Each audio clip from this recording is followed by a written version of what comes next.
Mis hermanos y amigos, muchas bendiciones. Sabes que el mundo tal como lo conocemos está a punto de cambiar en cualquier momento para siempre, y esto se debe a que estamos, evidentemente y sin duda alguna, en el fin de los tiempos. O sea, estamos cercanos a que acontezca el evento maravilloso de el arrebatamiento de la Iglesia, y luego comenzará entonces una serie de eventos terribles aquí en la tierra, como la manifestación del Anticristo, el derramamiento de la gran tribulación, la ira de Dios sobre esta tierra y fenómenos terribles. Todo esto está a punto de suceder muy pronto, porque cuando miramos las señales, miremos lo que está pasando en el Medio Oriente. Todo esto nos anuncia que, evidentemente, si estamos en el fin de los tiempos y Cristo viene muy pronto. Sin embargo, es triste saber o reconocer que hay muchas personas que están en ignorancia, personas inconversas que no saben que el mundo va a cambiar en cualquier momento y que no habrá escapatoria. Pero más triste aún es saber que hay muchos cristianos que no son entendidos en los tiempos y que están entretenidos en las cosas materiales, no comprendiendo que Cristo viene muy pronto y que por lo cual hay que estar preparados. ¿Sabes que hay un versículo en la palabra que se encuentra en 1 de Crónicas 12 acerca de los hijos de Isacar, que nos habla acerca de dos virtudes que la Iglesia de hoy necesita tener para estar listos para el fin de los tiempos? Siempre recibo muchos mensajes preguntando, «Pastor, ¿cómo puedo prepararme para el fin de los tiempos? Y especialmente qué debe o cómo debe orar la Iglesia en este tiempo del fin. ¿Debemos orar para que Cristo venga pronto? ¿Qué pasa con los familiares y amigos inconversos? Tenemos que orar para que se retrase su venida y que así las almas sean salvas. Bueno, quiero hoy compartirte estas dos virtudes que tenían los hijos de Isacar, un versículo muy profundo y que muchos cristianos ignoran y que nos revelan dos virtudes o características necesarias de una manera tremenda en la Iglesia en este tiempo del fin. Así que no te lo pierdas porque, al final, quiero hablarte acerca de cómo debe orar la Iglesia en este tiempo del fin para estar preparado. Pero antes te animo a que nos dejes un fuerte like a este video, por favor, para que apoyes así nuestro ministerio. También, si aún no te has suscrito al canal, que lo hagas por favor ahora mismo para que seas parte de esta familia que Dios está levantando aquí en que dice la Biblia. Y por último, recuerda que estamos los domingos o lunes en las noches transmitiendo en vivo, enseñando acerca del libro de Apocalipsis, una serie tremenda donde estamos aprendiendo mucho, y este próximo fin de semana o inicio de semana estaremos compartiendo otra conferencia más, así que active la campana de notificaciones para que no te pierdas estas transmisiones. Muy bien, vamos a la palabra, a el libro primero de Crónicas, capítulo 12, versículo 32, donde la palabra nos dice lo siguiente de los hijos de Isacar, 200 principales, y dice la palabra estas dos características de ellos entendidos en los tiempos, y número 2, que sabían lo que Israel debía hacer. En breve voy a poner este versículo otra vez en la pantalla, pero sentí de Dios hablar sobre esto porque creo que va a ser de mucha ayuda para el pueblo de Dios. Al analizar el contexto de este versículo, vemos que David se encontraba en Siclac huyendo precisamente de Saúl, aquel primer rey de Israel, pero que lo había perseguido por celos, y David se encuentra ahora en Siclac huyendo de Saúl. Y es entonces que la palabra dice que se le juntan a David varios hombres valientes, aunque algunos de ellos pasando por momentos difíciles, y de cada tribu de Israel llegaron personas para darle su apoyo. Ahí habla la Biblia en este capítulo acerca de hombres valientes, hombres de guerra, gente preparada para pelear, gente especialista con las ondas. Sin embargo, la palabra habla acerca específicamente de los hijos de Isacar y dice que ellos no tenían, ellos traían, ellos ofrecían algo mejor a David, que no era espada, no era lanza, no era la guerra. Ellos ofrecían dos virtudes mayor, ellos traían revelación.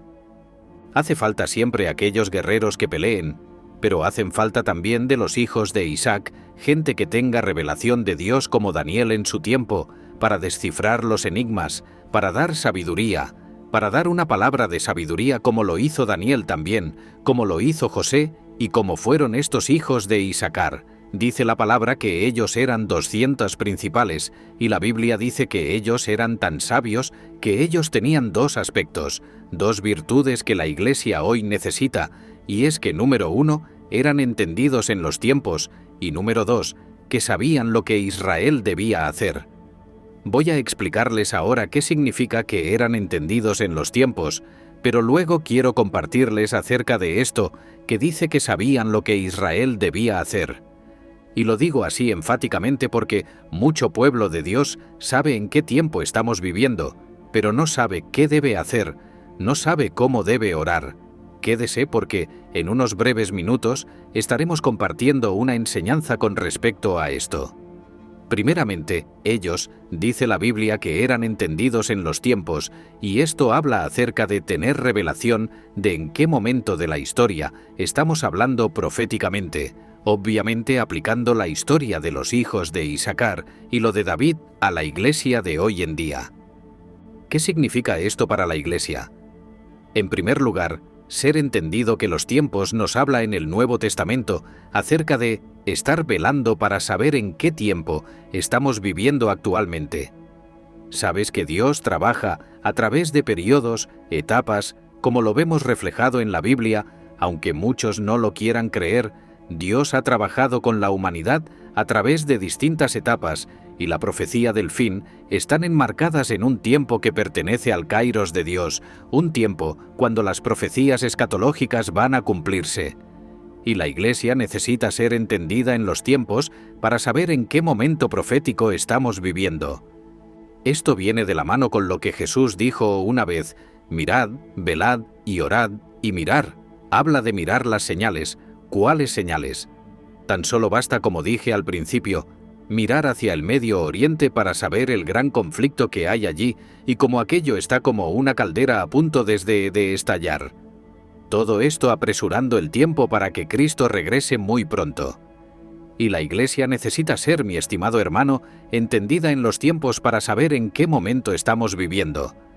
Sabe que hay muchos cristianos que viven la vida relajados, leen la Biblia, pero no se dan cuenta de lo que está pasando en nuestro contexto y por lo cual ignoran que el mundo, como dije antes, está a punto de cambiar y que muy pronto la Iglesia de Cristo va a desaparecer de la tierra en un abrir y cerrar de ojos, porque Cristo viene pronto a levantar a su pueblo en el evento llamado arrebatamiento de la Iglesia. Y es importante, aunque no sabemos el día, la hora, mes ni año, ser entendidos en los tiempos.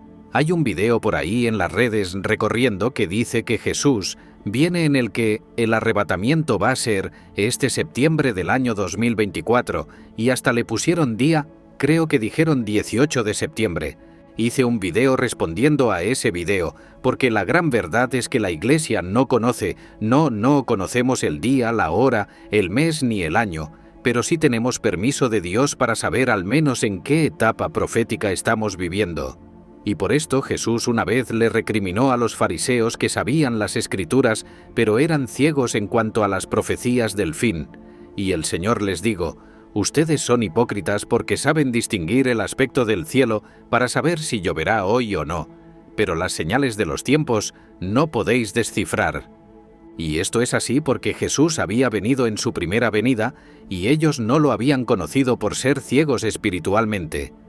Hoy en día, como ya dije, hay muchos hermanos cristianos que están en ceguera espiritual con respecto a las profecías del fin, que ignoran en qué tiempo estamos viviendo.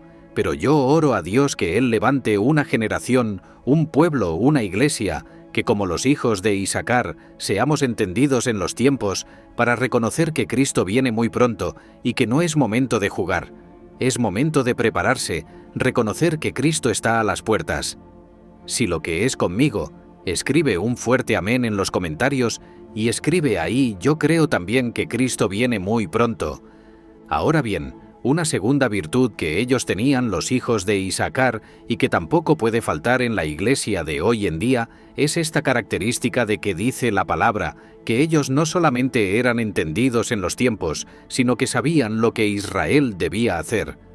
Una cosa es saber en qué tiempo estamos viviendo, y otra cosa es la sabiduría para saber qué hacer en este último tiempo. ¿Qué debe hacer la iglesia en este tiempo del fin? ¿Debe acaso la Iglesia orar que Cristo se retrase? ¿Debe la Iglesia acaso vincularse un poco más con el mundo para atraerlos a Cristo? Hay 3 cosas que la Iglesia tiene que hacer, y las digo porque están escritas aquí en la palabra, y quiero citártelas a continuación. Número 1. La Iglesia en este último tiempo necesita, óigalo bien, necesita ahora más que nunca ser la sal a la cual Dios nos ha llamado a ser. Jesús una vez dijo, «Vosotros sois la sal de la tierra». ¿Por qué dijo esto? Porque la sal tiene el poder de preservar de corrupción, y esto a mí me anima porque me dice que no son los gobiernos ni las escuelas los encargados de preservar la verdad del Evangelio, de la palabra, de no ser corrompida por este mundo y sus cosas, sino que es la Iglesia la encargada de preservar la santidad sin que ésta se corrompa o se diluya con el mundo. Y la razón por la cual habló de esto como algo muy necesario en este último tiempo es porque la palabra avisó que en el tiempo del fin habría una gran apostasía en medio de la Iglesia, y esto habla acerca de personas que abandonarían la verdad escuchando a espíritus engañadores y a doctrinas de demonios. Mira lo que dice Primera de Timoteo 41, pero el Espíritu dice claramente que en los postreros tiempos, ya estamos en este tiempo, algunos apostatarán de la fe. Oiga, como escuchando a espíritus engañadores y a doctrinas de demonios, escuchando a espíritus engañadores y a doctrinas de demonios.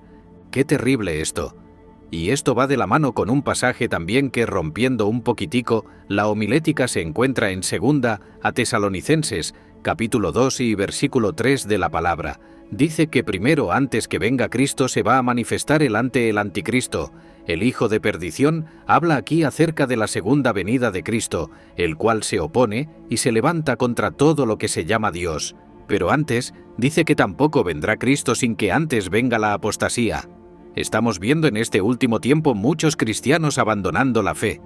Mi corazón se rajó en llanto en estos días al mirar ciertos youtubers que han abandonado el Evangelio, han abandonado la Iglesia. Dice que bueno, ya Dios lo encontramos en cualquier lugar. Qué triste ver a alguien que se desvíe de la fe de esa manera. Mi corazón se ha rajado de dolor al mirar pastores como uno aquí en Florida, un poco al norte de Miami, practicando cosas paganas, convirtiendo la iglesia en un club DJ, convirtiendo la iglesia en una serie de secta, involucrando un montón de cosas de la mística judía. ¡Qué terrible! Y han diluido así el Evangelio a tal nivel que ya no se hace llamar pastor porque no quiere ser parte de la religión. Lo que estamos viendo, mi estimado hermano, es la apostasía manifestándose en este último tiempo, y usted y yo necesitamos urgentemente abrir los ojos para darnos cuenta que la apostasía se está manifestando y que nosotros necesitamos en este último tiempo saber qué hacer. Número 1. Ser sal. No permitas que la verdad de Dios se corrompa. No permita que este mundo te contagie a ti. No permita que este mundo corrompa lo que tú has recibido de Dios. Es posible que la semana que viene hagamos un video hablando acerca de la música cristiana en la iglesia. Es un tema muy sensible, pero quizás si llegamos a unos 3000 likes en este video, para que así veamos que ustedes desean ese video, quizás toquemos ese tema. Así que déjanos su fuerte like si quieres que hablemos la semana que viene acerca de la música cristiana en la iglesia y qué tipos o géneros de música se deben cantar en la iglesia. Ayer estuve preparando algo sobre esto y la iglesia tiene que abrir los ojos para no ser contaminada por el mundo. Así que, en primer lugar, la iglesia que es entendido en los tiempos y que sabe qué tiene que hacer, tiene que en primer lugar preservar la verdad, que no se corrompa. O sea, la iglesia tiene que hacer sal en este tiempo. En segundo lugar, y ya casi llegamos al final, la iglesia también tiene que hacer luz, porque Jesús, digo, vosotros sois la luz del mundo, y dijo, una luz no se puede esconder debajo del almud, sino en alto para que alumbre a todos los que están en casa. Y esto habla, mi estimado hermano, ya no acerca de preservar la verdad para que ésta no se corrompa, sino que habla acerca de ser de influencia hacia el mundo perdido, iluminar a aquellos que están en tinieblas como con la predicación del Evangelio de Cristo Jesús. Qué triste es que muchas sectas le han ganado a la Iglesia en la predicación del Evangelio, o al menos en el evangelismo en las calles. aunque ellos estén errados. La Iglesia tiene que en este último tiempo predicar la palabra de Dios de una manera con tanta intensidad, que las almas vengan a Cristo orando siempre, obviamente, que el Espíritu Santo nos dé de nuevo y la unción para poder predicar el Evangelio y que las vidas sean salvas. Hay cientos y miles quizás de personas con las cuales usted se codea cada semana sin darse cuenta, y muchos de ellos van directo a un infierno de condenación, y quizás usted sea esa llama de luz que Dios les puso en el camino para que les hable del Evangelio, pero si usted se esconde y se calla, jamás podrán oír el Evangelio. Por esto la Iglesia, que sabe que tiene que hacer en este último tiempo, tenemos que volcarnos hacia las calles para predicar el Evangelio. Si lo que eres conmigo, escribe un fuerte amén en los comentarios y diga: yo creo que tenemos que evangelizar un poco más. Y en tercer y último lugar, la Iglesia en este último tiempo necesita orar. Orar sí suena muy fácil, pero la gran pregunta es orar. ¿Para qué orar? Porque número uno, la Iglesia tiene que orar para que seamos tenidos por dignos de escapar de las cosas que vendrán. Que Dios nos ayude. Dios nos ayude para estar listos y preparados para el momento del arrebatamiento de la Iglesia, para que así seamos tenidos por dignos de escapar de la gran tribulación que vendrá a esta tierra. Jesús dijo en Lucas 21 y 36, velad pues en todo tiempo, orando que seáis tenidos por dignos de escapar de todas estas cosas que vendrán y de estar en pie delante del Hijo del Hombre. Si confías en tus fuerzas, estás en grave peligro. Necesitamos orar a Dios que nos ayude a vivir en santidad para Él, que nos ayude para no ser contaminados por el mundo y que nos ayude a tener aceite en nuestras lámparas. Por esto la Iglesia tiene que orar, pero en segundo lugar la Iglesia también tiene que orar por algo muy especial, y es que Cristo venga pronto. Si es verdad, Dios ha tardado. La palabra dice, como dice en Pedro, que Él no retarda su promesa, sino que Él es paciente, no queriendo que ninguno se pierde, sino que todos procedan al arrepentimiento. Pero también Apocalipsis 22 termina diciendo esta palabra, que el Espíritu Santo y la Iglesia, este clamor que realiza el Espíritu Santo y la Iglesia, pidiendo que el esposo venga, que el esposo se apresure, que venga, porque estamos esperando el maravilloso tiempo de nuestra redención. Mira lo que dice aquí Apocalipsis 22, versículo 17, dice la palabra: y el Espíritu y la esposa. ¿Quién es la esposa? La Iglesia dicen ven. ¿A quién le dicen ven? A Cristo, al esposo, al Cordero, y el que oye diga ven, y el que tiene sed venga, y el que quiera tome del agua de la vida gratuita. Y dice el versículo 20, al final el que da testimonio de estas cosas dice: ciertamente vengo en breve. Y termina respondiendo el Espíritu Santo y la Iglesia diciendo: amén, si ven Señor Jesús. Este debe ser el anhelo de la Iglesia, que Cristo Jesús venga muy pronto, porque cuando Él venga la tierra va a ser restaurada, seremos transformados. Ya no tendremos un cuerpo sometido a enfermedades, a padecimientos, seremos transformados en un abrir y cerrar de ojos, un cuerpo glorificado semejante al de Cristo Jesús en su resurrección, por lo cual será un tiempo maravilloso, y la Iglesia tiene que mirar las cosas de arriba y anhelar el regreso de nuestro Señor Jesús. Si lo crees conmigo, escribe un fuerte ven Señor Jesús en los comentarios. Póngalo así, sí, ven Señor Jesús, si estás adelantando su regreso. Dios te bendiga mucho. Semana que viene estaremos compartiendo, como ya dije, el lunes o el domingo en la noche, la conferencia de Apocalipsis, la segunda parte hablando acerca del Anticristo, y ahí hablaremos acerca de la marca de la bestia, a quién sé qué o quién será la imagen de la bestia, cómo será la persecución del Anticristo en la gran tribulación, cómo va a perseguir al pueblo de Dios. Todo eso lo veremos el domingo o lunes en la noche y miércoles que viene. Ya saben, si quieren que hablemos acerca de la música en la iglesia y cuáles géneros podemos, digamos, que tocar en la iglesia, déjeme saber en los comentarios y con un fuerte like, así a ver si llegamos así a los 3000 likes. Dios te bendiga mucho.